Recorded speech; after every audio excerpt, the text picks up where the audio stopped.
ಆಮಂತ್ರಣ ಪತ್ರಿಕೆಯ ಬಿಡುಗಡೆಯ ಶುಭ ಸಂದರ್ಭದಲ್ಲಿ ಸೇರಿರುವ ಎಲ್ಲ ಬಂಧುಗಳಿಗೆ ಆತ್ಮೀಯವಾಗಿ ಸ್ವಾಗತವನ್ನು ಮಾಡ್ತಾ, ಮಾಧ್ಯಮದ ಮಿತ್ರರಿಗೂ ವಿಶೇಷವಾದಂಥ ಸ್ವಾಗತವನ್ನು ಮಾಡ್ತಾ, ನಾನು ಕಮಲ ಸಮಿತಿಯ ಗೌರವಾಧ್ಯಕ್ಷನಾಗಿ, ಮಂಗಳೂರಿನ ಶಾಸಕನಾಗಿ, ಮಾಧ್ಯಮದ ಎಲ್ಲ ಬಂಧುಗಳ ಹತ್ರ, ಸಾಮಾಜಿಕ ಜಾಲತಾಣ ಬಂಧುಗಳ ಹತ್ರ, ಅದೇ ರೀತಿ ತಮ್ಮೆಲ್ಲ ಮಾಧ್ಯಮದಲ್ಲಿ ಜಯ ವಿಜಯ ಜೋಡುಕೆರೆ ಕಮಲದ ಬಗ್ಗೆ ವಿಶೇಷವಾಗಿ ಪ್ರಕಟಿಸ್ತಾ, ದೇಶ ವಿದೇಶದಲ್ಲಿರುವಂತಹ ಎಲ್ಲ ಬಂಧುಗಳಿಗೆ ಇದರ ಮಾಹಿತಿಗಳು ಮತ್ತು ಆಮಂತ್ರಣವನ್ನು ತಮ್ಮ ಮುಖಾಂತರ ಕೊಡಲಿಕ್ಕೆ ಬಯಸ್ತಾ ಇದ್ದೇನೆ. ಇದಕ್ಕೆ ಹೆಚ್ಚಿನ ರೀತಿಯ ಸಹಕಾರವನ್ನು ನಾನು ಮಾಧ್ಯಮದ ಬಂಧುಗಳ ಹತ್ರ ನಾನು ಕೇಳಿಕೊಳ್ತಾ ಇದ್ದೇನೆ.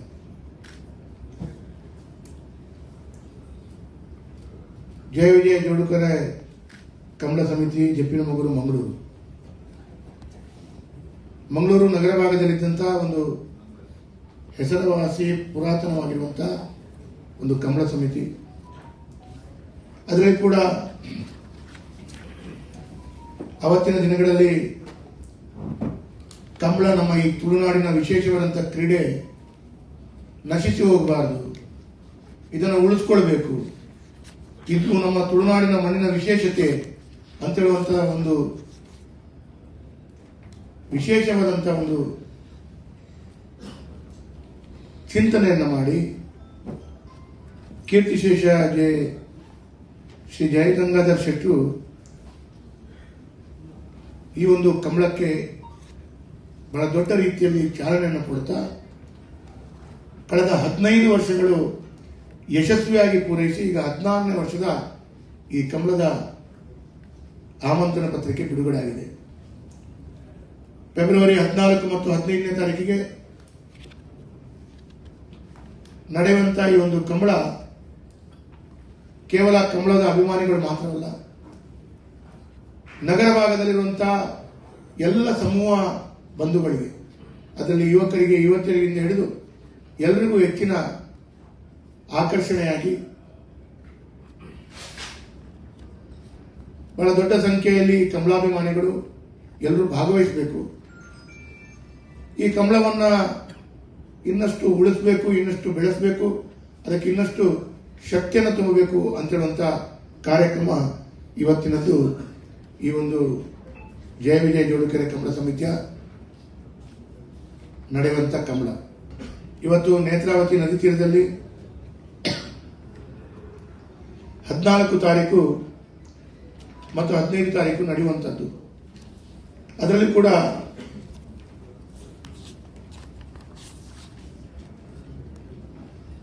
ಜಪ್ಪಿನಮೊಗರು ಪರಿಸರದ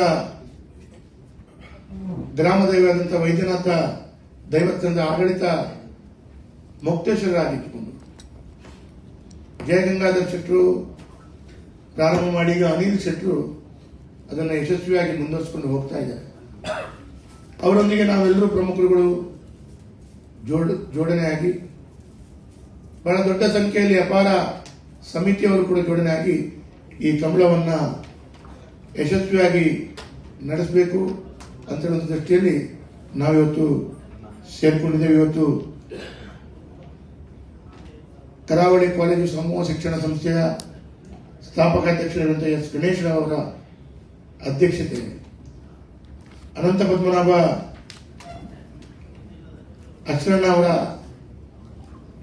ಆಶೀರ್ವಚನದೊಂದಿಗೆ ಬ್ರಹ್ಮಶ್ರೀ ವಿಠ್ಠಲದಾಸ ತಂತ್ರಿ ಅವರು ಕೂಡ ಈ ಕಮಲದ ಉದ್ಘಾಟನಾ ಸಮಾರಂಭದಲ್ಲಿ ಭಾಗವಹಿಸಿಕೊಂಡು ಉದ್ಘಾಟನೆ ಮಾಡ್ತಾರೆ. ಇನ್ನಿರುವ ಎಲ್ಲ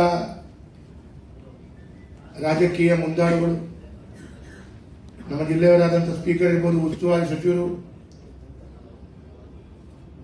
ಮಾಜಿ ಸಚಿವರುಗಳು, ಮಾಜಿ ಮುಖ್ಯಮಂತ್ರಿಗಳು, ಗೌರವಾನ್ವಿತ ಶಿಕ್ಷಣ ಕ್ಷೇತ್ರದಲ್ಲಿ ಬಹಳ ದೊಡ್ಡ ಕೊಡುಗೆ ಕೊಟ್ಟಂತಹ ಮಹನೀಯರು, ಆರೋಗ್ಯ ಕ್ಷೇತ್ರದಲ್ಲಿ ಬಹಳ ದೊಡ್ಡ ರೀತಿಯ ಸಾಧನೆ ಮಾಡಿದಂತಹ ಮಹನೀಯರು, ಉದ್ಯಮಿಗಳು, ಹೀಗೆ ಬೇರೆ ಬೇರೆ ರೀತಿಯ ಕೊಡುಗೆ ಕೊಟ್ಟಂತ ಬಹಳಷ್ಟು ಮಹನೀಯರು ಈ ಕಮಲ ಸಮಿತಿಯಲ್ಲಿ ಉದ್ಘಾಟನಾ ಸಮಾರಂಭದಲ್ಲಿ ಭಾಗವಹಿಸಿಕೊಂಡು ನಮಗೆ ಪೂರ್ಣ ರೀತಿಯ ಸಹಕಾರ ಪ್ರೋತ್ಸಾಹವನ್ನು ಕೊಡ್ತಾರೆ. ಕೋಣದ ಮಾಲಕರುಗಳಿರ್ಬೋದು, ಅದರ ಹಾರೈಕೆ ಮತ್ತು ಇನ್ನಿತರ ವ್ಯವಸ್ಥೆಗಳಲ್ಲಿ ತೊಡಗಿಸಿಕೊಂಡಂತ ಎಲ್ಲ ಬಂಧುಗಳಿಗೆ ನಾನು ಈ ಕಮಲ ಸಮಿತಿಯಿಂದ ಸ್ವಾಗತವನ್ನು ಮಾಡ್ತೇನೆ. ಅದರ ಒಟ್ಟಿಗೆ ಅವರ ಪೂರ್ಣ ಸಹಕಾರವನ್ನು ಕೂಡ ಯಾಚಿಸ್ತೇನೆ. ನಿಮ್ಗೆ ಗೊತ್ತಿದೆ, ಒಂದು ಕಮಲ ಸಮಿತಿ ಯಶಸ್ವಿಯಾಗಿ ನಡೆಸಬೇಕು ಅಂತ ಹೇಳೋದಾದ್ರೆ ಬಹಳಷ್ಟು ಜವಾಬ್ದಾರಿಗಳಿದೆ. ಆ ಕಮಲದ ಕೋಣವನ್ನ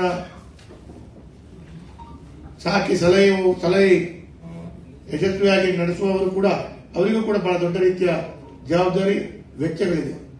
ಅದರಿಂದ ಉಳಿಸಬೇಕು ಅಂತ ಹೇಳೋ ದೃಷ್ಟಿಯಲ್ಲಿ ಅವರು ಕೂಡ ವಿಶೇಷವಾಗಿ ಇದನ್ನ ಕೈಗೆತ್ತಿಕೊಂಡಿದ್ದಾರೆ. ನಾನು ವಿಶೇಷವಾಗಿ ಇವತ್ತು ನಮ್ಮ ಸುತೇಜ್ ಎಂಟರ್ಪ್ರೈಸಸ್ ಮುಂಬೈ ಇದರ ವ್ಯವಸ್ಥಾಪಕ ನಿರ್ದೇಶಕರು ಸುಧಾಕರ್ ಶೆಟ್ಟರ್ ಕೂಡ, ಅವರು ಕೂಡ ಈ ಒಂದು ಕಮಲದ ವ್ಯವಸ್ಥೆಯಲ್ಲಿ ಸಂಪೂರ್ಣವಾಗಿ ದೂರದ ಮಂಗಳೂರಿನವರಾದರೂ ಕೂಡ ದೂರದ ಮುಂಬೈಯಲ್ಲಿ ಹೋಗಿ ತಮ್ಮ ಉದ್ದಿಮೆಯ ಜೀವನದ ಯಶಸ್ವಿ ಜೀವನವನ್ನು ನಡೆಸಿರುವಂತಹ ಸಂದರ್ಭದಲ್ಲಿ ಅವರು ಕೂಡ ಬಂದು ಈ ಕಮಲದ ವ್ಯವಸ್ಥೆಯೊಂದಿಗೆ ಪೂರ್ಣವಾಗಿ ಜೋಡಿಸಿಕೊಂಡಿದ್ದಾರೆ.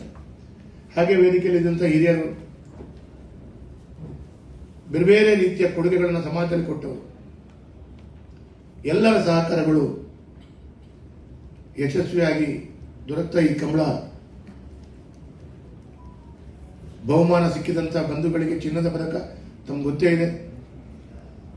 ಇದನ್ನೆಲ್ಲವನ್ನ ಕೊಡುವಂತಹ ಕೆಲಸ ಕಾರ್ಯಗಳು ಸಮಿತಿಯ ಕಡೆಯಿಂದ ಯಶಸ್ವಿಯಾಗಿ ಆಗತ್ತೆ. ನಾನು ತಮ್ಮ ಹತ್ರ ಕೇಳ್ಕೊಳ್ಳೋದಿಷ್ಟೇ, ಮಂಗಳೂರು ನಗರ ಭಾಗ ಆದ ಕಾರಣ ನಮಗೆ ಬಹಳ ದೊಡ್ಡ ರೀತಿಯಲ್ಲಿ ಸ್ಥಳದ ಅಭಾವಗಳು ಇರುವಂತಹ ಸಂದರ್ಭದಲ್ಲಿ ನಮ್ಮಲ್ಲಿರುವಂತಹ ವ್ಯವಸ್ಥೆಯೊಂದಿಗೆ ನಾವು ಒಳ್ಳೆ ರೀತಿಯ ಎದ್ದಂತಹ ಜಾಗದಲ್ಲಿ ಒಳ್ಳೆ ರೀತಿಯ ವ್ಯವಸ್ಥೆಗಳನ್ನು ಮಾಡುವಂತಹ ಕೆಲಸ ಕಾರ್ಯಗಳು ಮಾಡ್ತೇವೆ. ಒಟ್ಟಾರೆ ಈ ಕಮಲ ಯಶಸ್ವಿ ಆಗಲಿ ಅಂತ ಹೇಳೋ ದೃಷ್ಟಿಯಲ್ಲಿ ಮಾಧ್ಯಮದವರು ದೊಡ್ಡ ರೀತಿಯ ಪ್ರಚಾರವನ್ನು ಕೊಡಬೇಕು. ಇತ್ತ 25 ಕಮಲೋಡು ರೆಕಾರ್ಡ್ ಬ್ರೇಕಿಂಗ್ ಟೈಮ್ ಮಂದಿನ ಕಮಲ ಇಂಕುಲ ಮಂಜುಡಕ್ಲ ಅಂಚಾದ ಮೂಲ ಆ ಸಮಸ್ಯೆ ಬೈಜೇಪ ಕುಡುಂಜಿ ಬೇಡಿಕೆಯಲ್ಲಿ ಉಂಟು. ನಾನು DC ಅವರ ಹತ್ರ ಸಹ ಮೊನ್ನೆ ಹೇಳಿದೆ. ಏನು ಅಂತ ಕೇಳಿದ್ರೆ, ಸಹಜವಾಗಿ ಈ ಕಮಲದ ಬಗ್ಗೆ ನಾವು ಜನರಿಗೆ ಮಾಹಿತಿಯನ್ನು ಕೊಡಬೇಕು ಅಂತ ಹೇಳಿದ್ರೆ ಈ ಹಿಂದೆ ಯಾವುದೇ ಕಮಲಗಳಿರ್ಬೋದು ಮಂಗಳೂರು ನಗರದಲ್ಲಿ, ಯಾಕಂದ್ರೆ ಗ್ರಾಮಾಂತರದಲ್ಲಿ ಎಲ್ಲೋ ಒಂದು ಕಡೆ 4 ವರ್ಡಿಂಗ್ಸು ಫ್ಲೆಕ್ಸ್ಗಳು ಹಾಕಿದ್ರೆ ಸಹಜವಾಗಿ ಗೊತ್ತಾಗ್ತದೆ ಗ್ರಾಮಾಂತರ ಭಾಗದಲ್ಲಿ. ನಗರ ಭಾಗ ಅಂತ ಹೇಳಿದ್ರೆ ಜನರು ದಿನನಿತ್ಯ ಬೇರೆ ಬೇರೆ ಭಾಗದಿಂದ ಬರ್ತಾರೆ, ಜಿಲ್ಲೆಯ ಬೇರೆ ಬೇರೆ ಭಾಗದಿಂದ ಬರ್ತಾರೆ, ಜಿಲ್ಲಾಧಿಕಾರಿಗಳ ಕಚೇರಿ ಇದೆ, ಬೇರೆ ಬೇರೆ ಕಚೇರಿಗಳಿದೆ, ಬರ್ತಾರೆ. ಹಾಗಾಗಿ ಅದರ ಮಾಹಿತಿಗಳು ನಮ್ಗೆ ಈಗ ಮಾಧ್ಯಮದ ಮುಖಾಂತರನೇ ಹೋಗಬೇಕು, ಬಿಟ್ಟರೆ ಬೇರೆ ಏನು ಆಪ್ಷನ್ ಇಲ್ಲ. ಅದಕ್ಕಾಗಿ ನಾನು ಕೇಳುವಂಥದ್ದು, ಕಮಲ ಎಲ್ಲ ನಮ್ಮ ತುಳುನಾಡಿನ ಸಂಸ್ಕೃತಿ. ಕಮಲ ಇರ್ಬೋದು ಮತ್ತು ನಮ್ಮ ದೈವಸ್ಥಾನದ ವಿಶೇಷವಾದಂಥ ವಾರ್ಷಿಕ ಜಾತ್ರಾ ಮಹೋತ್ಸವಗಳು, ರಥೋತ್ಸವಗಳು, ಅದಕ್ಕೆಲ್ಲ ಅತಿ ಶೀಘ್ರದಲ್ಲಿ ಈಗಾಗಲೇ ಅವರು ಹೇಳಿದ್ದಾರೆ, ನಾವು ಜಾತ್ರಾ ಮಹೋತ್ಸವ ಮತ್ತು ಈ ರೀತಿಯ ಕಮಲಗಳಿಗೆ ಕೆಲವಾರು ಒಂದು 10-20 ಜಾಗವನ್ನು ನಿಗದಿ ಮಾಡ್ತೇವೆ, ಅದನ್ನ ಫ್ಲೆಕ್ಸ್ ಹಾಕುವ ಜೋನ್ ಮಾಡ್ತೀನಿ ಅಂತ ಹೇಳಿದ್ದಾರೆ. ನಾನು ಮೊನ್ನೆ ಕೂಡ DC ಹೊರತು ಮಾತಾಡಿದ್ದೇನೆ. ಇಡೀ ಮಂಗಳೂರಿನಲ್ಲಿ ಹಾಕಿದ್ರೆ ಚಂದ ಕಾಣಲ್ಲ. ಮುಂಚೆ ಇಡೀ ಮಂಗಳೂರಿನಲ್ಲಿ ಹಾಕ್ತಿದ್ವಿ, ನಾವು ಎಲ್ಲ ಕಮಲ ಸಮಿತಿಯವರು ಹಾಕ್ತಿದ್ವಿ. ಅವಾಗ ಇಡೀ ಮಂಗಳೂರಿನಲ್ಲಿ ಆಕೆ ಐತೆ, ಬಸ್ಸಿನಲ್ಲಿ ರಿಕ್ಷಾದಲ್ಲಿ ಹೋಗುವಾಗ ಗೊತ್ತಾಗ್ತಾ ಇತ್ತು. ಅದು ಮತ್ತೆ ಬೇರೆ ಬೇರೆ ಪರಿಸರ, ಬೇರೆ ಬೇರೆ ರೀತಿಯಲ್ಲಿ ಅದೊಂದು ವಾತಾವರಣ ಬಂದು ಈಗ ಎಲ್ಲಿ ಹಾಕಬಾರದು ಅಂತೇಳಿ ನಿಯಮಗಳಾಗಿದೆ. ನಾವು ಕಮಲ ಸಮಿತಿಯವರು ನಿಯಮನ ಉಲ್ಲಂಘನೆ ಮಾಡುವಂತವರು ಅಲ್ಲ. ಆದ್ರೆ ಅದಕ್ಕೊಂದು 20 ಝೋನ್ 30 ಝೋನ್ ಮಾಡ್ತೇವೆ. ಮಹಾನಗರ ಪಾಲಿಕೆ ಆಗ್ತದೆ, ಸುರತ್ಕಲ್ನಲ್ಲಿ ಕೆಲವು, ಮಂಗಳೂರು ನಗರ ಭಾಗದಲ್ಲಿ ಕೆಲವು, ಅಲ್ಲಿ ಮಾತ್ರ ಯಾವುದೇ ಕಾರ್ಯಕ್ರಮಗಳಿದ್ರೆ ಹಾಕಬೇಕು. ಅದು ಫ್ಲೆಕ್ಸ್ ಝೋನ್ ಅಂತ ಮಾಡ್ತೇವೆ. ಅದಕ್ಕೆ ಅಧಿಕೃತವಾಗಿ ಕಾರ್ಪೊರೇಷನ್ ಲೈಸೆನ್ಸ್ ಕೊಟ್ಟು ಹಾಕ್ತೇವೆ ಅಂತ ಹೇಳೋದು. ಪ್ರವೀಣ್ ಚಂದ್ರ ಅವರಿಗೆ, ವೀಣಮಂಗಳರಿಗೆ ಎಲ್ಲರಿಗೂ ಗೊತ್ತಿದೆ, ಭಾಸ್ಕರ್ ಚಂದ್ರಶೆಟ್ಟಿಗೂ ನಾಗೇಂದ್ರನಿಗೂ ಗೊತ್ತಿದೆ, ಮಾಡ್ತೇವೆ ಅಂತ ಡಿಸೈಡ್ ಮಾಡಿದ್ರು. ಆದ್ರೆ ಇನ್ನೂ ಕೂಡ ಡಿಸೈಡ್ ಆಗಿಲ್ಲ. ಈಗ ನಮ್ಮ ಬಾಡಿ 9-10 ತಿಂಗಳು ಆಯಿತು. ಜಿಲ್ಲಾಡಳಿತದ ವ್ಯವಸ್ಥೆಯಲ್ಲಿ ಆಡಳಿತಾಧಿಕಾರಿ ಅದನ್ನು ತಕ್ಷಣ ನಿರ್ಣಯ ಮಾಡಿದ್ರೆ ನಮ್ಮಂತ ಕಮಲಗಳಿಗೆ ಜನರಿಗೆ ಮಾಹಿತಿ ಕೊಡ್ಲಿಕ್ಕೆ ಇನ್ನಷ್ಟು ಸುಲಭ ವಿಧಾನ ಆಗತ್ತೆ ಅಂತ ಅನ್ನೋದು. ಅದನ್ನು